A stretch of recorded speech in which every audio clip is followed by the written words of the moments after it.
everyone, and welcome to Photography Scholar. I'm Warren Bailey. Welcome to the first lesson in a series of lessons I hope to produce for you all.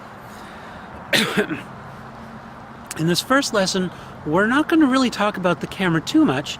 We're simply going to focus on you, the photographer. My idea, or what I propose, is that if you're not comfortable shooting particular types of images, you're not going to pick up your camera and use it. It's going to sit in the closet and collect dust. So what I'm suggesting is that you go out and try a variety of styles and subjects of photography so that you get comfortable with your camera or get excited about taking it out and trying new things. The list of, like I said, subjects and styles of photography, I have my list here, so I'm going to be looking down at my list. I apologize. So the first one is landscapes. Landscape is, you're just taking a picture of the land, whatever is there. If I step out of the way, landscape photography. Not great, what's behind me, but it qualifies. The next one is this idea of an intimate landscape.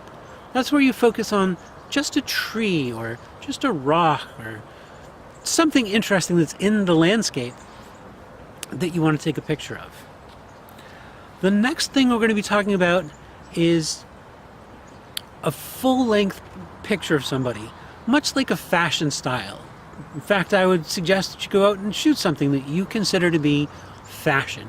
Go find a friend, have them dress up in some sort of outfit that you'd like, that you or they would like to capture on camera, and go ahead and take that picture. The next thing we're going to focus on is a portrait, like a bust style portrait, where you're taking from about midway up.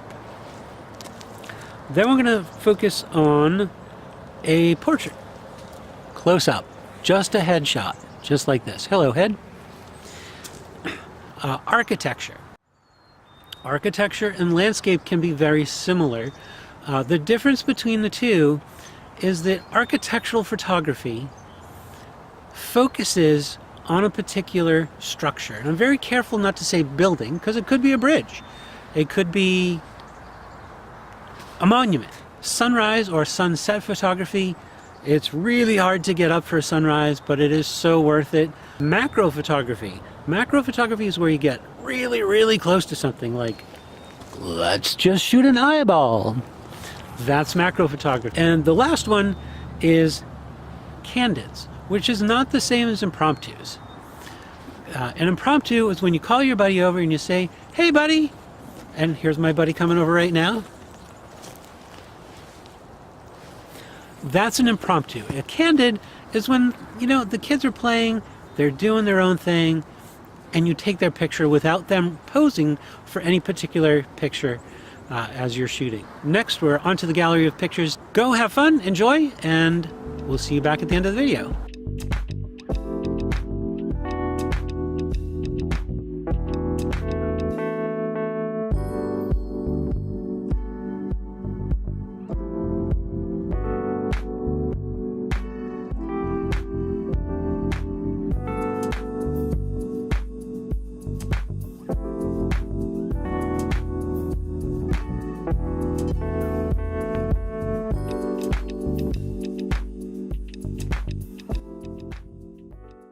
So this image here is not a great image, but it is one that I took to show the difference between a full landscape, which this is, and an intimate landscape, which this here is.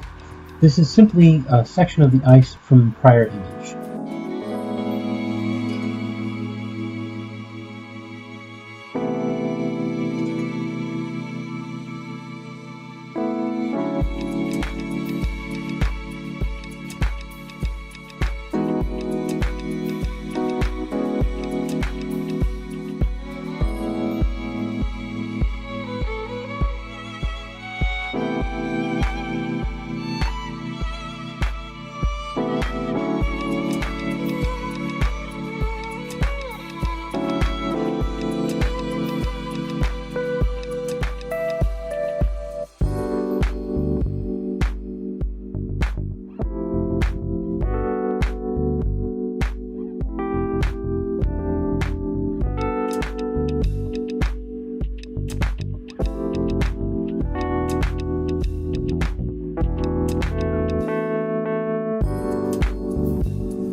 Hopefully you all are enjoying the video. When I was editing the footage, I realized I'd missed out on some types of photography.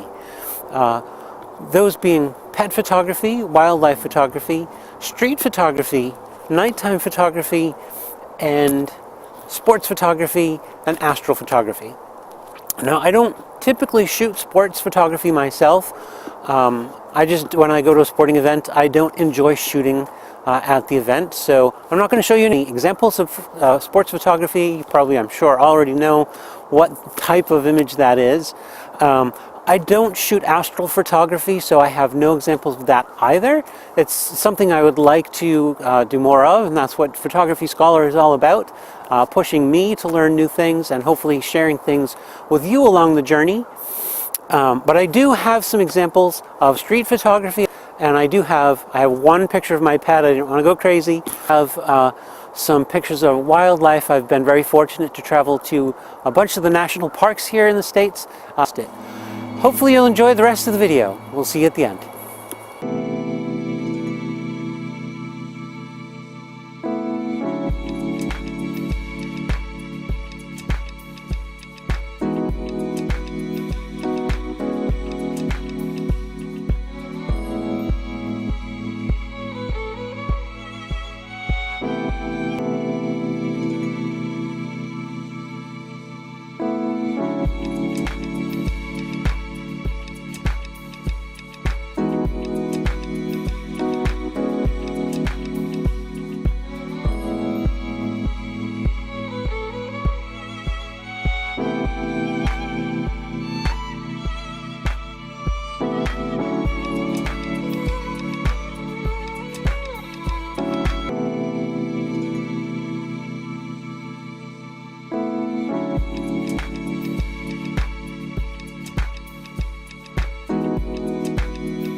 Hopefully that was fun. Hopefully you've learned something. Thank you so much for watching. Join me next time for the next lesson. Until then, take care and take pictures.